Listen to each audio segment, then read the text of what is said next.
Failing to plan and prepare yourself may be the last thing that you do. In the idealized America that most people perceive, school is a calm, safe, nurturing environment where students go to learn, grow, and mature. However, in recent years, going to school involves not only reading, writing, and arithmetic, but oftentimes crime, mayhem, and murder. When people start talking about lethal violence in school, the one word on everyone's lips is Columbine. The perception of Columbine as a result of the tragedy is something that was not very positive. I know what this high school represents, and I was not going to allow that horrific event to just shape the history of Columbine High School. The main narrative about Columbine was basically that it was their fault, that this was a horrible place with terrible students who were picking on these two kids and drove them to do it. And the truth really is a lot different than that. The Columbine tragedy starts with two very disturbed teens. What happened at Columbine really was there were two different killers with completely different motives. Eric was a textbook psychopath in the clinical sense of that term, meaning he has no empathy, no compassion, no regard for other people. Eric wanted to show how great he was, to show how superior he was. Dylan was clinically depressed, suicidally depressed, and gradually he was brought into Eric's plan to not just do himself in, but to take people with him. Two people coming from different directions, both ending up in murder. It's true that many lost their lives that day. But if the attack had gone as planned, many more would have been massacred. The plan at Columbine was completely different than what happened. It was primarily intended as a bombing. They wanted to top Tim McVeigh as the worst terrorist attack in American history. The plan was to blow up the cafeteria, killing hundreds, and then wait in the parking lot and shoot the survivors as they ran from the building. Then at noon, bombs hidden in their cars would explode and kill even more survivors. The plan from the beginning was maximizing the body count and really maximizing the drama. They wanted to blow up the school. They wanted a dramatic, sensationalistic performance. It was all for show. It had nothing to do with the people in the building. It was for you and me watching and being terrorized on TV. It was really a made-for-television attack. The first step of the plan was to get the bombs into the building, which was surprisingly simple. The killers brought the bombs right into the cafeteria. They just walked right in there with big duffel bags, set them down, and went out. When the bombs failed to explode, the killers had to change their plan. So they headed to a high spot near the entrance to the school. At that point, one of them, probably Eric, yelled, "Go, go." Eric started shooting everything in sight. Anything that moved, anything he saw, he shot at. Dylan was very slow to get involved. He only fired his gun 5 times outside, where Eric fired dozens of times. Danny Rohrbaugh and 2 friends heading into the school smoking area heard the commotion and, thinking it was a prank, headed toward it. All 3 were shot. Danny was killed. His 2 friends were both seriously injured. At the Columbine campus, the crazed teen killers have begun their assault in the school's parking lot. Now they head inside to continue their onslaught. At the same time, Principal Frank DeAngelis was meeting with a teacher in his office. All of a sudden, my secretary came running in, and she actually ran into the glass door with her face, and she said, "Frank, there's been a report of gunfire." And I said, "What are you talking about?" And when I got out there, I realized my worst nightmare was coming true, because I saw the gunman coming in, uncertain who it was. As I remember, glass shattering behind me. And then in my mind, I kept thinking what it was going to be like to have a bullet or bullets pierce my body. While under fire, Frank realized that a group of girls was coming out of the locker room into the kill zone. He quickly herded them down a hallway away from the gunfire, but their progress was rapidly stopped by a locked door. My biggest fear is we were going to be trapped. I reached into my pocket and I pulled the one key out that opened all the doors in the building. I've tried that over the past 11 years, and I haven't been able to do it. And so someone was looking after us that day. As Frank and the girls reached safety, the killers veered off and ran into hero business teacher Dave Saunders, who was valiantly trying to save the kids. They shot him. He went down. They left him there. Dave probably saved my life, because if he wasn't coming up the staircase and down the hallway, the gunman probably would have pursued me and the girls. In the chaos since the start of the massacre, the killers have unleashed their fury outside the school and in the cafeteria. Many, searching for safe haven, headed to the school's library. Jefferson County 911. Yes, I am a teacher at Columbine High School. There is a student here with a gun. Okay, has anybody been injured, ma'am? Yes. Okay. Yes, and the school is in a panic, and I'm in the library. Under the table, kids! Heads under the table! We need police here. Okay, we're getting them there. Unfortunately, hiding in the library turned out to be a bad idea, because the killers headed there next, and the body count multiplied exponentially. Eric and Dylan walked into the library and immediately started taunting people and shooting arbitrarily. It was completely indiscriminate. They went from table to table, shot some people, let other people go. They went around the library for a little more than 7 minutes, and then apparently they got bored.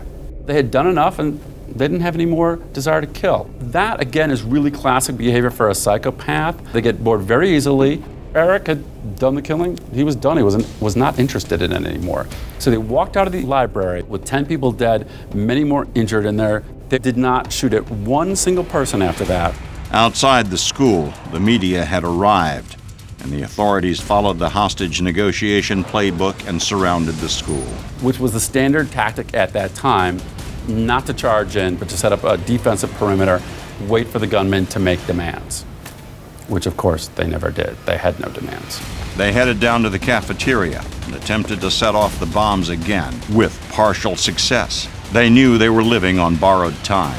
They don't seem to have planned for the fact that maybe the cops wouldn't kill them. Outside the school, the authorities grappled with whether to take the building by storm or maintain the perimeter. They didn't want to be taken alive, and Dylan had wanted to kill himself from the beginning. So they went back upstairs to the library about the time that the bombs were due to go off their cars.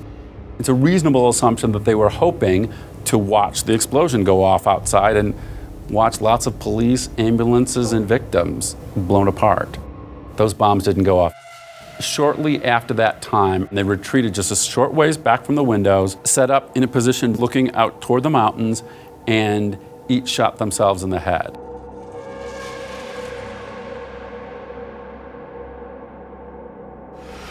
In the aftermath of Columbine, the most venomous contempt was shown not for the killers, but for their guns themselves. When Columbine happened, all you heard about was these terrible guns that people got. People try to demonize a firearm because it's an inanimate object, and it's easier to say guns are bad. But guns aren't bad, they're just tools. They can be used for a variety of things: to hunt, to feed your family, to save your family. Many people believe that the Columbine massacre helps illustrate that the police can't be everywhere all the time. You can't depend on the police to be there for you 24/7. Everybody has a tendency to think, well, the police will protect me. And God love them, they're going to do the best they can. But Columbine is a perfect example. They got there, they set up a perimeter. Unfortunately, at Columbine, the deck was stacked against the good guys from the beginning. Pre-Columbine, schools didn't plan for shooters. The tactic that was in place at that time was to basically surround and contain the situation so people couldn't get in. That tactic has been changed. So when we confront the shooter in a situation like that, we are going to use overwhelming force. Our primary weapon in those type of situation is an assault rifle. Some of the most basic things, like who was in charge, were impossible to figure out in the chaos. There was tremendous confusion among jurisdiction when people arrived. There were nearly 1,000 first responders to the school when you count police, fire, paramedics, and so forth. Most cops, when they arrived, weren't sure what was going on or who was in charge. The SWAT team was held back by the fact that they didn't know the layout of the school. I was out there on a whiteboard drawing the floor plan. Well, needless to say, I was somewhat in shock, and I'm being asked, where certain classrooms are located, numbers and things, and now it's all computerized. And so if we would have had a computerized thing, they would have had the blueprints for this entire building. So what we had to deal with that day, everyone did the best that they could. After the massacre, many came to Columbine Principal Frank DeAngelis with their solution to the problem of school shootings. I have been asked about giving teachers or certain faculty members the opportunity to have a weapon in case if trouble does occur, and I don't support that. I was trained to be a principal or an educator. I was not trained to be a law enforcement officer. Law enforcement agencies are trained and retrained and trained. Well, it worries me that you don't know how certain people are going to react in an emergency situation when they're not trained, and I do not think that's the way to go. Even though Frank was at the front lines, other experts aren't so quick to dismiss the idea of teachers carrying weapons in the classroom. I think the option should be given to teachers and administrators in our schools that if they have concealed handgun licenses and maybe some additional training, they should be allowed to carry guns. So the more people who have a gun when the guy decides to shoot up the school, the better. If there'd have been a person in that school, a mom, a dad, a teacher, that would have had a firearm and the skill and training to use it, they could have stopped that thing in its tracks. But what if you don't have a gun and you find yourself in the middle of a school massacre? If you are a student in a school, there's a lot of options that you have. Probably the best option you can is to run away from any noise and gunfire. You can hide, you can take cover in places, you can barricade doors. There were people that hid in the roof tiles. If you can remove yourself, that would be probably a better option. Some would say that one of the best ways to deal with school shootings is to prevent them from even happening. When we talk about prevention of school shootings in particular, I have things I recommend to schools, and they would apply to Columbine High School or any school. Number one, you have to have a school resource officer, a police officer at the school. The schools that don't do that are putting their kids in jeopardy. So that would be the number one thing. Second thing is we have to have a tip line for bullying. Third, we talk about having the school locked down during the day. People shouldn't be able to just walk into the school building during the day. That's my third tip. And you know, when there's an active shooter in the school, we should be practicing sort of like a fire drill. What do we do and what's the safest thing to do for the kids?